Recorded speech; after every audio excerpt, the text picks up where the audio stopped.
వీడియోని చివరి వరకు చూడండి. నచ్చితే తప్పకుండా లైక్ చేయండి.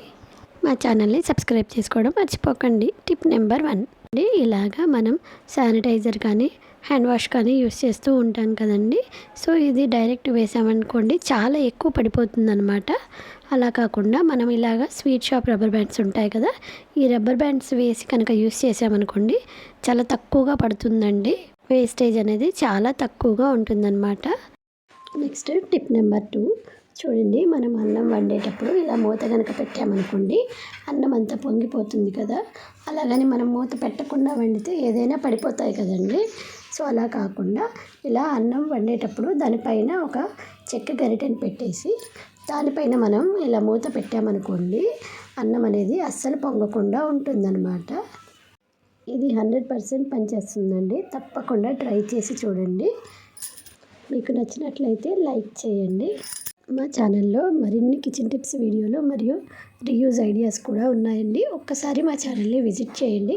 నచ్చినట్లయితే సబ్స్క్రైబ్ చేసుకోండి.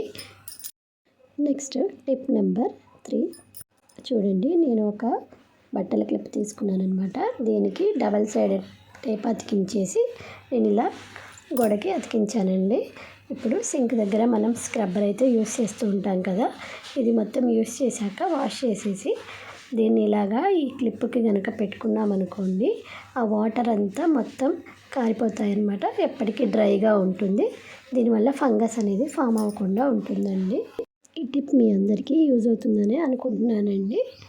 నెక్స్ట్ టిప్ నెంబర్ 4 మనం సోప్ అనేది యూస్ చేస్తూ ఉంటాం కదా, ఇలా సబ్బు డబ్బాలో పెట్టేసామనుకోండి ఆ తడి వలన ఆ సబ్బు అంతా సోప్ బాక్స్కి అంటుకుపోతుందన్నమాట. సో దానివల్ల వేస్టేజ్ అనేది చాలా ఎక్కువగా ఉంటుంది కదండి.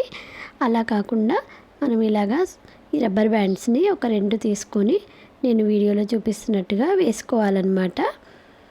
ఇలా వేసుకున్న తర్వాత మనం సబ్బుని కనుక ఇలా పైన పెట్టేసామనుకోండి వాటర్ అనేది మొత్తం కిందికి జారిపోతాయి అన్నమాట. సో సోప్ అనేది డ్రైగా ఉంటుంది.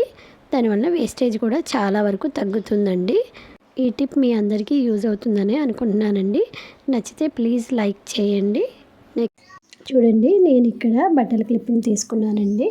దీనికి ఒకవైపు డబల్ సైడెడ్ టేప్ ఉంటుంది కదండి, అది తీసుకొని అతికిస్తున్నానండి. చూడండి, దీనిని నేను కిచెన్ కౌంటర్ టాప్ దగ్గర వాల్కి అతికిస్తున్నాను అనమాట. వీడియోని లైక్ చేయడం మర్చిపోకండి. అలాగే ఛానల్ని సబ్స్క్రైబ్ చేసుకోండి. పక్కనే ఒక బెల్ ఉంటుంది, దాంట్లో ఆల్ సెలెక్ట్ చేసుకోండి. సో దట్ నా వీడియోస్ అన్నీ మీకు నోటిఫికేషన్ రూపంలో వస్తాయండి. చూడండి, నెక్స్ట్ నేను ఇలాగా ఒక గిన్నెని కరెక్ట్గా ఆ క్లిప్ కిందనే వచ్చేలాగా పెట్టుకోవాలన్నమాట. నెక్స్ట్ ఇలాగా ఆయిల్ ప్యాకెట్స్ ఉంటాయి కదా, వీటిని ఓపెన్ చేసి మనం ఆయిల్ క్యాన్లో పోసేసుకున్నాక ఖాళీ ప్యాకెట్ ఉంటుంది కదండి, దానిని ఈ క్లిప్కి ఇలా పెట్టుకోవాలన్నమాట. రివర్స్లో ఇలా పెట్టుకోవడం వల్ల అందులో ఉన్న ఆయిల్ అంతా డ్రాప్ బై డ్రాప్ మొత్తం గిన్నెలోకి అనేది వచ్చేస్తుంది అనమాట. అదండి ఇలా పెట్టామనుకోండి అది మొత్తం అందులోకి కారిపోతుందన్నమాట. సో ఆయిల్ వేస్టేజ్ అనేది చాలా వరకు తగ్గుతుందండి. ఈ టిప్ మీ అందరికీ యూజ్ అవుతుందని అనుకుంటున్నానండి. నచ్చితే తప్పకుండా లైక్ చేయండి.